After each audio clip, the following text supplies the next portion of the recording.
ये एक्सरसाइज 6.2 और इसका जो क्वेश्चन नंबर 2 का डी पार्ट है, इसमें हमारे पास इंटीग्रेशन है। Integration of 2x+5 upon x² + 4x, x² + 4x + 5।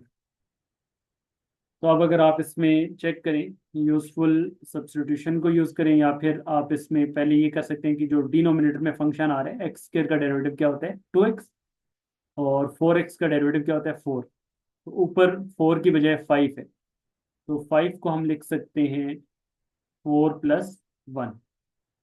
5 को आप लिख सकते हैं 4+1। और अब आप इसको दो अलग अलग पोर्शन में डिवाइड करवा दें।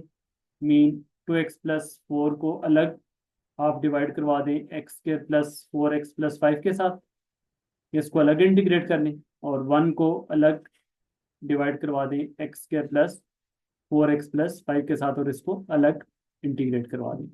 अब ये जो पहले वाला पोर्शन है, इसकी तो इंटीग्रेशन हम डायरेक्ट लिख सकते हैं, क्योंकि नीचे फंक्शन है x², ऊपर उसका डेरिवेटिव है 2x, +4x का डेरिवेटिव +4 है, और 5 का डेरिवेटिव क्या होता है 0।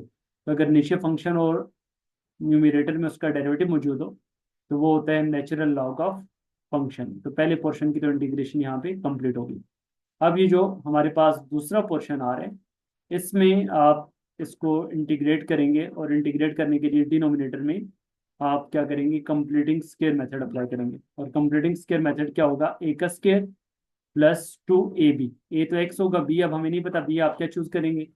फिर b का स्क्वायर आप ऐड भी करेंगे, और b का स्क्वायर आप सब्ट्रैक्ट भी करेंगे।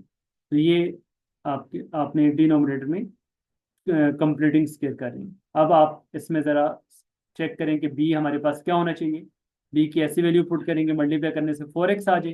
तो वो आपको पता है कि यहाँ पे अगर हम 2 पुट करें, तो 2 × 2x 4x हो जाएगा। यहाँ पे b की वैल्यू 2, और यहाँ पर भी b की वैल्यू 2।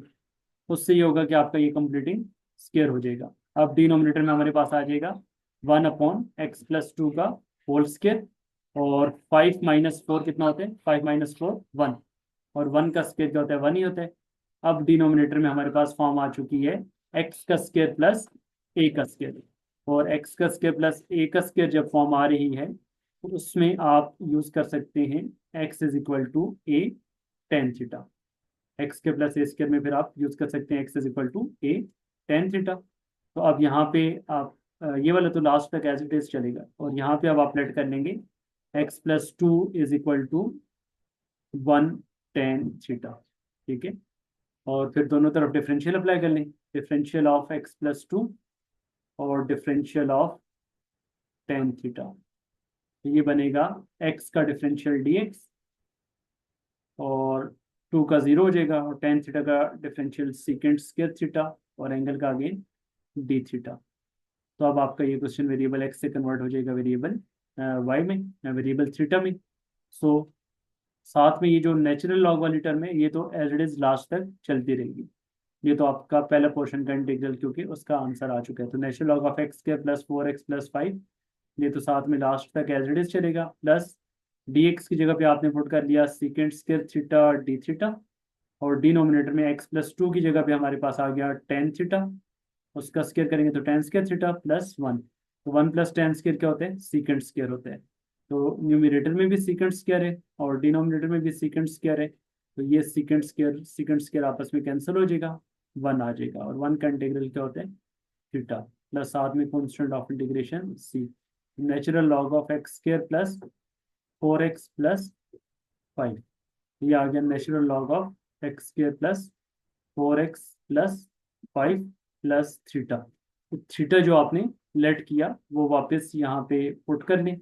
तो थीटा की वैल्यू यहाँ से आ जाएगी आपके पास 1, उधर नीचे जाकर डिवाइड होगा तो x+2 / 1, और फिर थीटा की वैल्यू निकालेंगे तो it will be tan−1 of x+2। ये आ गया tan−1 ऑफ x+2, और प्लस साथ में कॉन्स्टेंट ऑफ इंटीग्रेशन c। तो ये हमारा क्वेश्चन नंबर 2 का डी पार्ट जो है वो यहाँ पे कंप्लीट हो गया। तो ये उसका फाइनल आंसर है, natural log of x² + 4x + 5 + tan−1 of x+2 plus constant of integration c।